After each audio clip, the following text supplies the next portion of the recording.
So the other day I went to the eye doctor trying to figure out how I can not have to wear reading glasses when I'm wearing my contacts. So we're doing this thing where I'm wearing one contact, my distance contact in the right eye and nothing in the left eye. And it'll take about 2 weeks for my brain to adjust to it.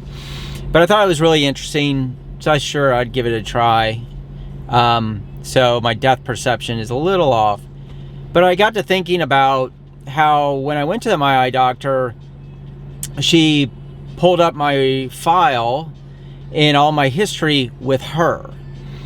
What she doesn't have is the history of my previous eye doctors in Birmingham and really just throughout my life. And it really got me to thinking about file transfer when it comes to your health records, and how when I was a financial advisor, retired now, not a solicitation, by the way, just clear the air for some of you. I'm no longer a financial advisor, and nor do I want to be, but more, I am now the idea, free thinking guy. So think of me in that way. So anyways, we used to do life insurance for clients, and the life insurance company would have to go and request the latest file from the client's doctor, and that would take, anywhere from a day to 3 weeks, just depending on the doctor's office and how busy they were. And it was just a big, long, drawn-out process. So as I'm sitting there getting my eyes checked and I'm checking out and headed out the door, I got to thinking about how could all of my health records, my eye doctor, my general practitioner, my ADHD doctor, how could all those files be put in a place so that when I need access to them for, say, a life insurance policy, or for if I decided to switch to another doctor, or just taking it out even further, if I had a disease, that my data on my file could go somewhere where somebody of another level of authority in that disease could take a look at it and voice their opinion. And this is where I believe blockchain really comes into play. The whole crypto thing. I mean, when I say cryptocurrency, everybody thinks replacing the US dollar, the yuan, the lira, the ruble, whatever. No. What I'm talking about is trust. Like, do you trust your bank? Do you trust your doctors? Do you trust whoever you trust? When you think of blockchain, you need to think of trust. Because of the way it's structured, with multiple places of verification of the data. So let's say, my doctor writes a file. There is an app or a program that now puts all of my medical history in the universe, or metaverse, whatever they call it now, and I pull it up for my new doctor or for a specialist.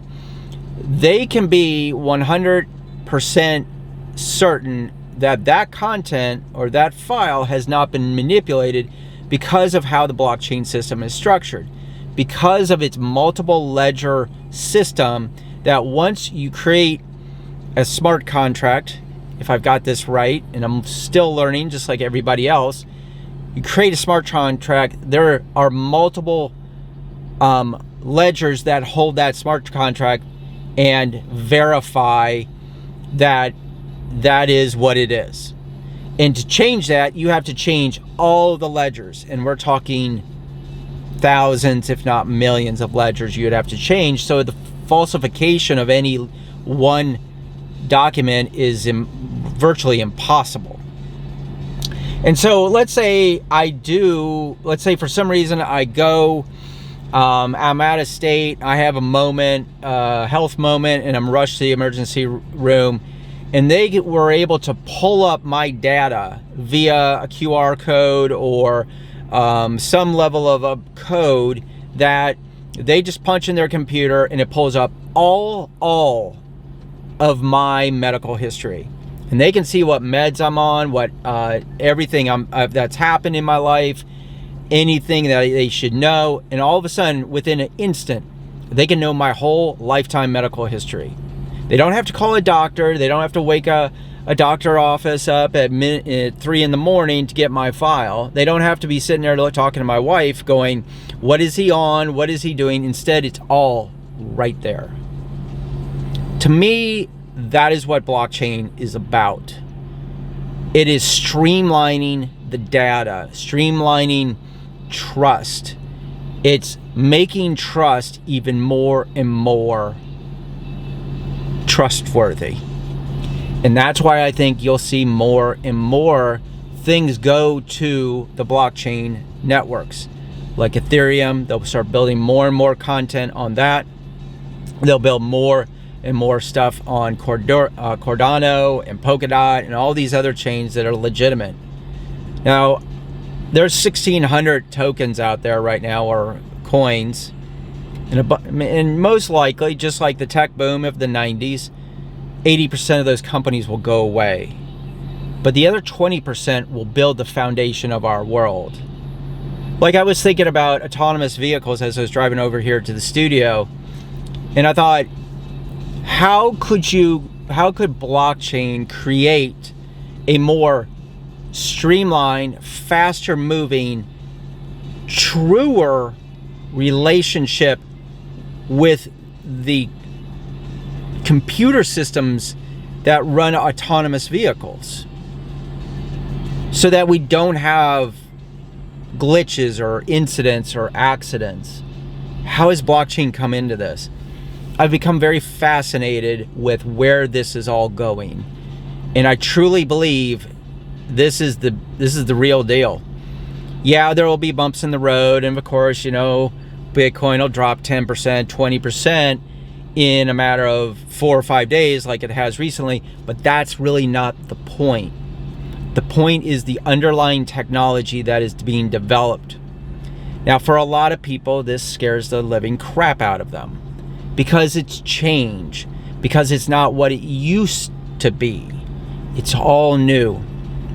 And as the blue hair crew move on, die off, in my generation, and I refer to my generation, the Gen Xers, as the doers. We're the people who will create the ideas and build them. But the millennials, those Y and Z generations, they're the free thinkers in a lot of ways, and that's where you're seeing a lot of this come out of. So start free thinking. I call it freestyle thinking. I daydream more and more about these kind of things, how things work and move. How does my car work, and how will blockchain change all this? This is the future. Instead of thinking about it, be it.